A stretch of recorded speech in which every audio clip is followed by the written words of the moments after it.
Tonight on NewsWatch, doing more harm than good, how federal failures could be hurting America's poor. Plus, while the U.S. is pushing for peace in the Middle East, a look at why some Palestinian leaders are trying to spread a different message.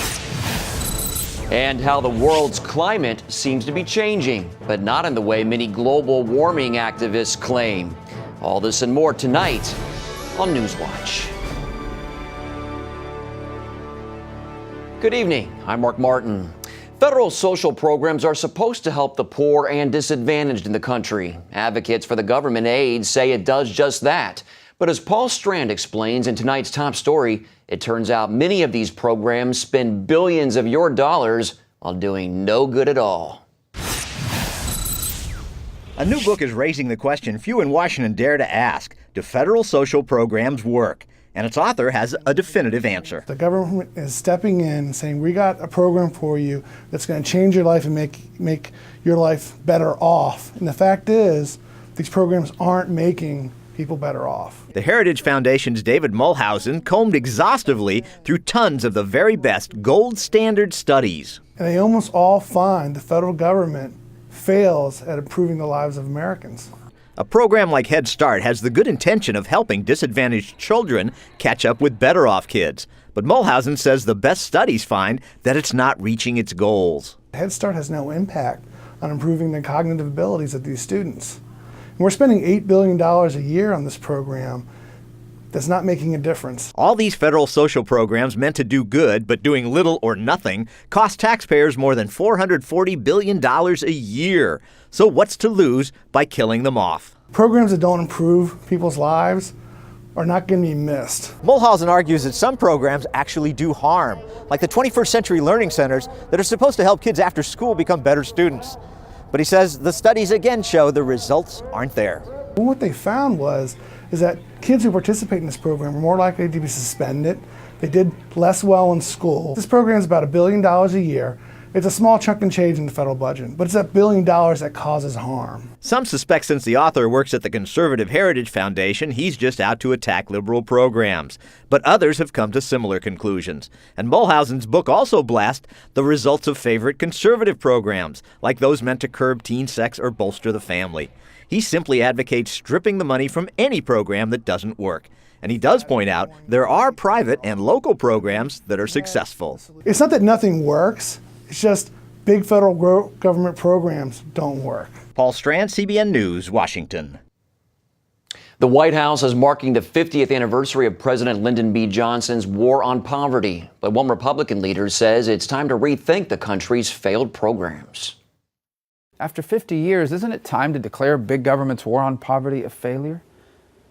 Instead of continuing to borrow and spend trillions of dollars on government programs that don't work, what our nation needs is a real agenda that helps people acquire the skills they need to lift themselves out of poverty and to pursue the American dream. This agenda would create an economy with more good-paying middle-class jobs and a government with less debt. The White House says poverty has dropped from nearly 26 to 16% in the last 45 years, and it credits government programs for the progress.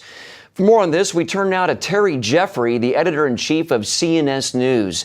Terry, you wrote an op-ed piece published today, and you disagree that government programs are the solution to poverty, correct?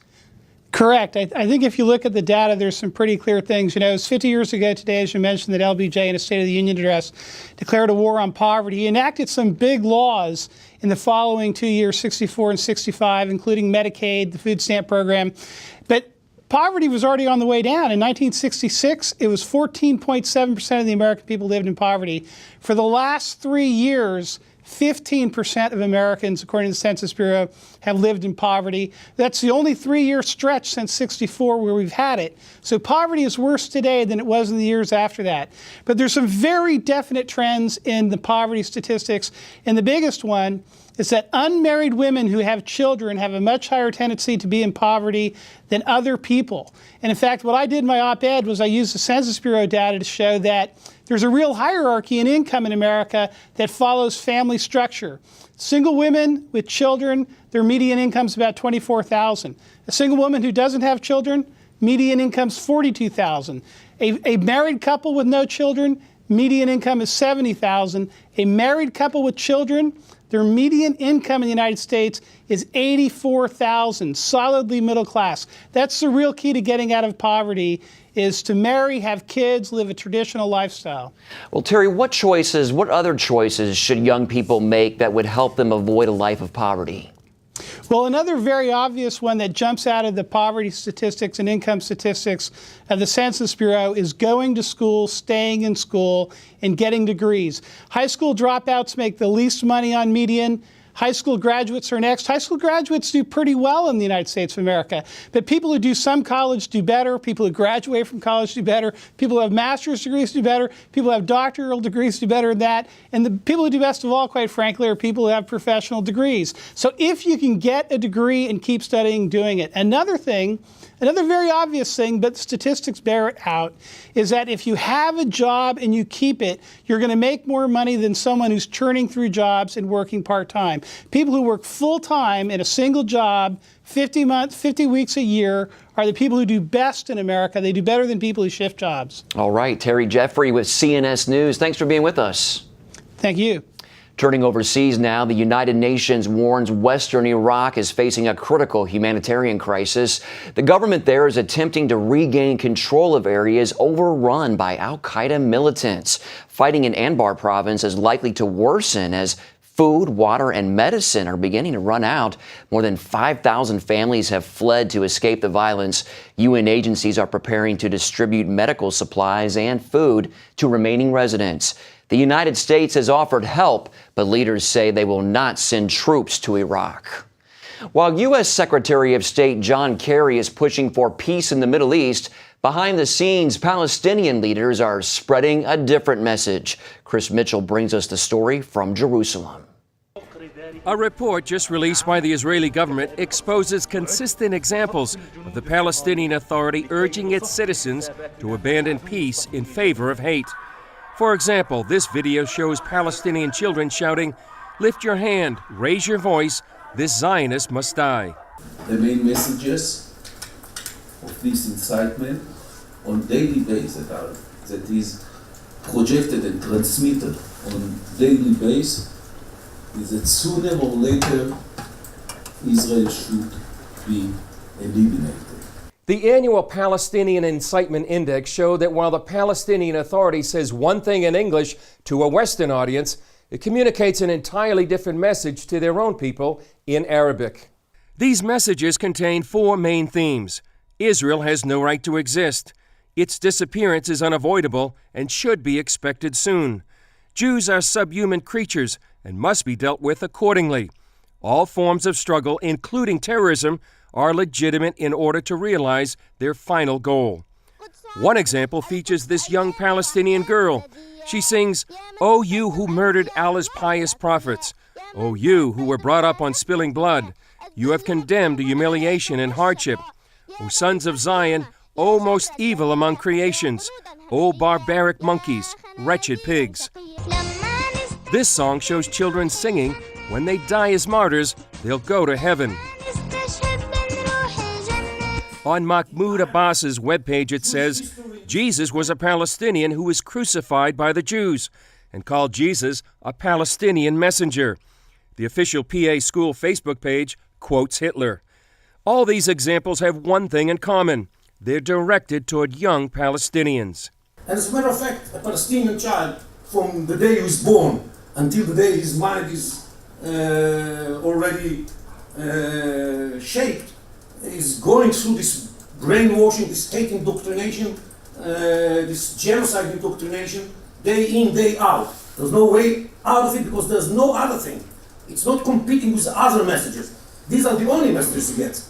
Ironically, Palestinian incitement increased during the latest round of peace negotiations by U.S. Secretary of State John Kerry. Chris Mitchell, CBN News, Jerusalem. For more of Chris's exclusive reporting from Israel, make sure you check out his weekly show and blog, Jerusalem Dateline. You can find them at our website, cbnnews.com. While some continue pushing for peace in the Middle East, it remains especially dangerous for Christians in that region and other parts of the world. According to the international ministry Open Doors, the number of Christians targeted and killed for their faith was twice as high in 2013 than 2012. The worst place for believers remains North Korea, which has topped the World Watch list for 12 years running. Possessing a Bible there is punishable by life in a political prison or execution. The top 10 worst countries for Christians include Somalia, Syria, Iraq, Afghanistan, and Iran. You can see the complete World Watch list at cbnnews.com. Coming up, a former defense secretary has some harsh words for the commander-in-chief. A look at Robert Gates' new memoir.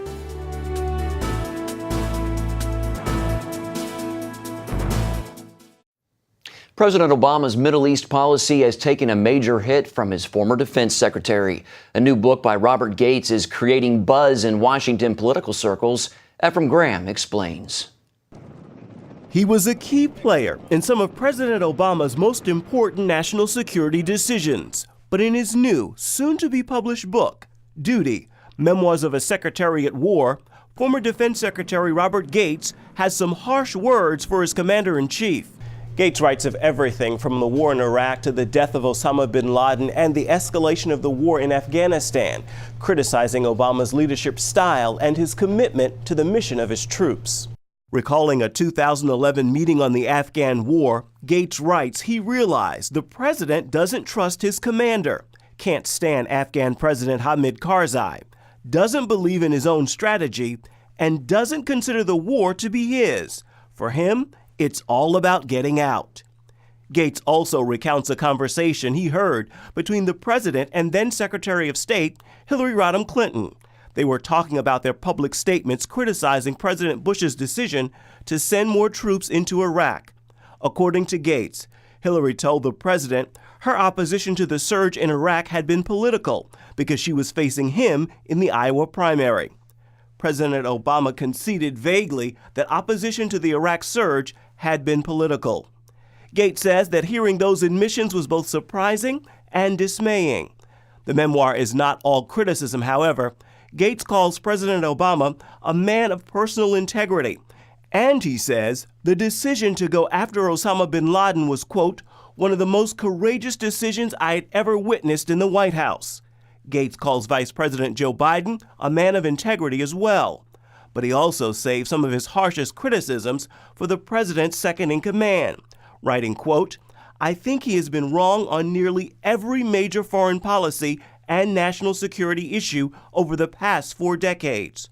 The president disagrees, calling Biden, quote, one of the leading statesmen of his time. But the book certainly won't help the president politically, especially coming at a time when his poll numbers have already fallen to historic lows. Ephraim Graham, CBN News. Switching gears now, the polar vortex that's plagued much of the country the past few days could also put a freeze on the economy. Some analysts predict the cold conditions could cost up to $5 billion. That's because the weather forced many to stay home, away from work and away from things like shopping malls and restaurants.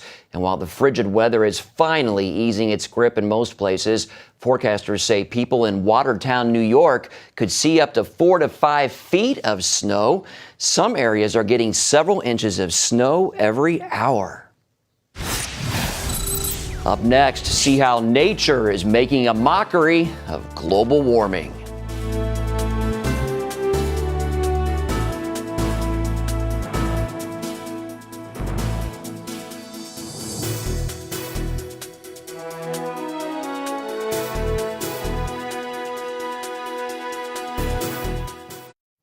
Climate change supporters have spent years warning global warming is threatening life on Earth. There's just one problem. The Earth isn't getting warmer. In fact, the sun is showing signs that we're headed for something very different: global cooling. Dale Hurd has tonight's Focus Report from Copenhagen.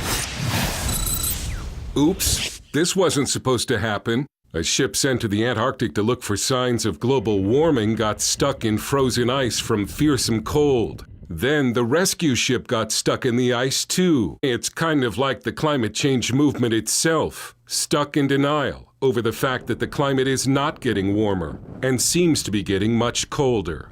The climate is changing, but it's not changing the way the climate change crowd told us it would change. Nature has made a mockery of global warming. So who are the real climate deniers? The ice is not only growing in the South Pole, but in the North Pole. And the coldest Arctic temperatures in decades have descended upon North America. But this inconvenient truth didn't stop Greenpeace from trying to scare children last month with a video of a sweaty, beleaguered Santa Claus threatening to call off Christmas because the North Pole is melting. Dear children, regrettably, I bring bad tidings. Melting ice here. The North Pole has made our operations intolerable and impossible. And there may be no alternative but to cancel Christmas. Cheer up, Santa. Arctic ice is growing, but that may not be the good news that it seems to be, because there are signs the Earth could be entering a very unpleasant cooling period. Sunspot activity remains very low. The sun has been very unusual for almost 15 years now. Senior scientist Jens Petersen at Denmark's Technical University says the sun recently reached solar maximum, and there should be a lot of sunspot activity.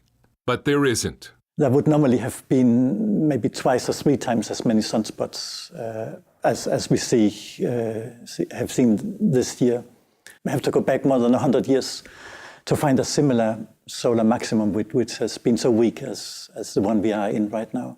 The last time the sun was this quiet, from the 1600s to the 1800s, North America and Europe suffered through a weather event known as Little Ice Age, when the Thames River in London regularly froze solid and colonial America saw terrible winters. Crops failed and people starved. Petersen says climate scientists know the Earth stopped warming 15 years ago.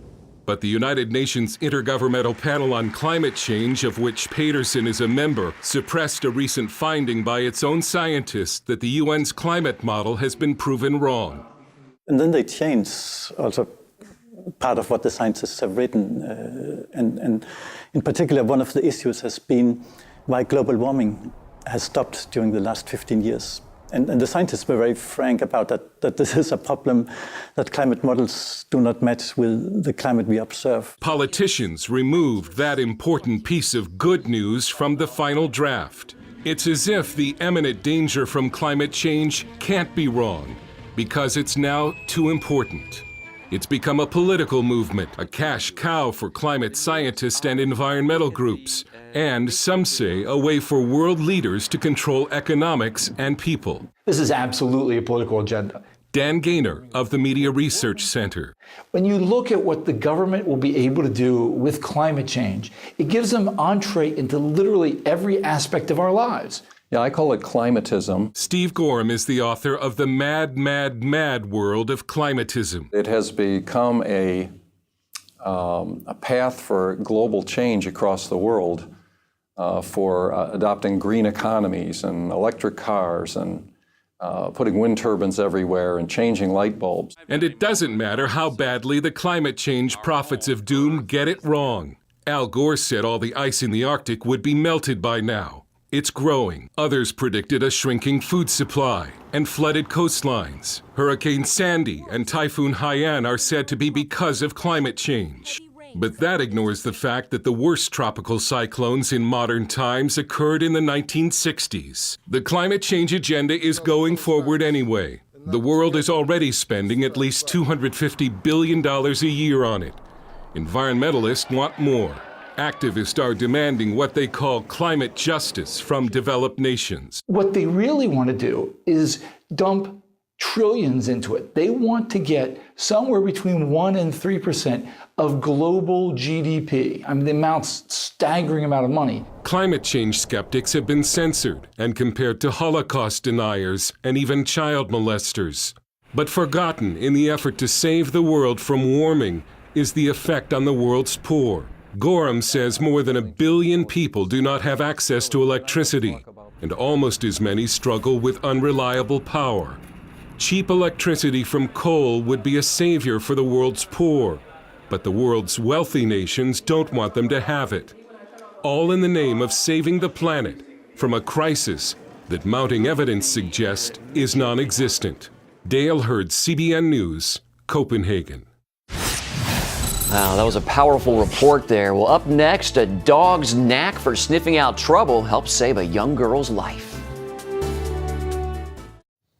Welcome back. Doctors at Duke University say it was definitely a first. Man's best friend accompanying one of their patients into surgery. 7-year-old Kaylin needed an operation for a kidney infection, but she has a disease that causes life-threatening reactions to everyday things. She is especially sensitive to anesthesia. Thankfully, Kaylin has a secret weapon, her dog, JJ. The terrier saves her life every day by protecting her from allergy attacks. During surgery, the doctors relied on JJ's gift for literally sniffing out trouble. What are you going to dream about? The procedure went great, and JJ gave us a few little warning signs that maybe something might have been started, but then calmed down very quickly. You know, this dog is a miracle to us every day. It's neat. JJ was abandoned at 5 weeks old, but a trainer took her in. Because of JJ, Kaylin gets to live a relatively normal life with her protector by her side, even at school, as you see there. That is one neat dog. Well, that's all for this edition of NewsWatch. Remember, you can email us your comments and questions at newswatch@cbn.com. Hope you'll join us next time.